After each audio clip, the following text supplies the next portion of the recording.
What's up guys, updated post. So tonight I'm going to be working on another install. I'm going to be focusing on this OEM cup holder. I'm going to be replacing it with a Burns Auto carbon fiber cup holder. As you can see, the rest of the vehicle is covered in carbon fiber, so I decided, you know what, why not match the middle piece? So stay tuned for a step-by-step installation process. So the first thing you want to do is go ahead and pop the armrest open, take out the little mat inside, and access to the two Phillips screws right there. Once you remove the screws, you're going to go ahead to your e-brake boot, stick your finger down in the opening, and pry it up slowly. And remove this piece so you can access a Phillips screw right there as well. Once you remove the Phillips screw from right there, gently grab each side with your hands and pull upwards. There's a clip that's going to be holding on to the corner right there.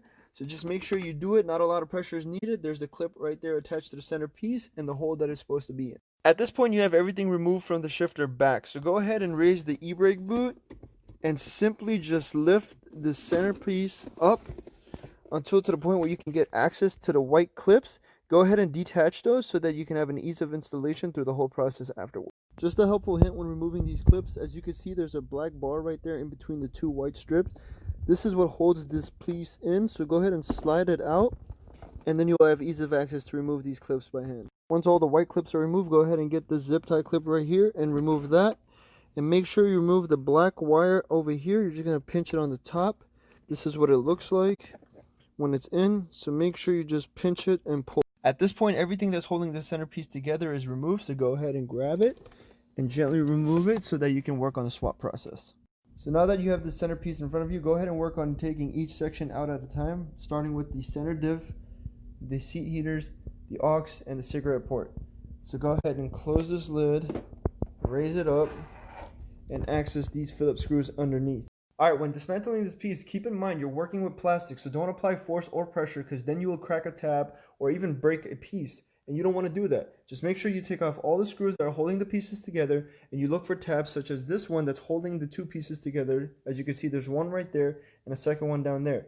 Now there's probably more all around, but I'm just showing you those for example so that you understand there's going to be a process to take it off as well as reassemble it again. So make sure you do that so you don't crack anything and have to get a new one.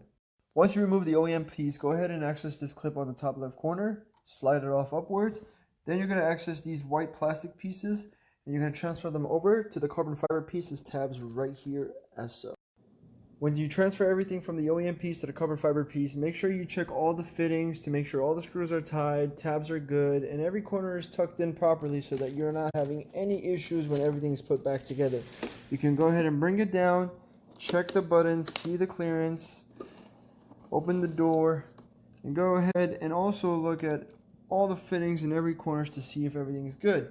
So far mine's looking great, and I'm not gonna lie, I love this carbon look that it has right now. Alright, next, finally, you're just gonna bring this piece into the car, do everything you just did in reverse, and put this back together and enjoy the final result. After everything is put back together, this is what the final product looks like. I hope you guys enjoyed the step-by-step informative install video, and if you guys have any feedback, just feel free to let me know. But until next time, extreme out.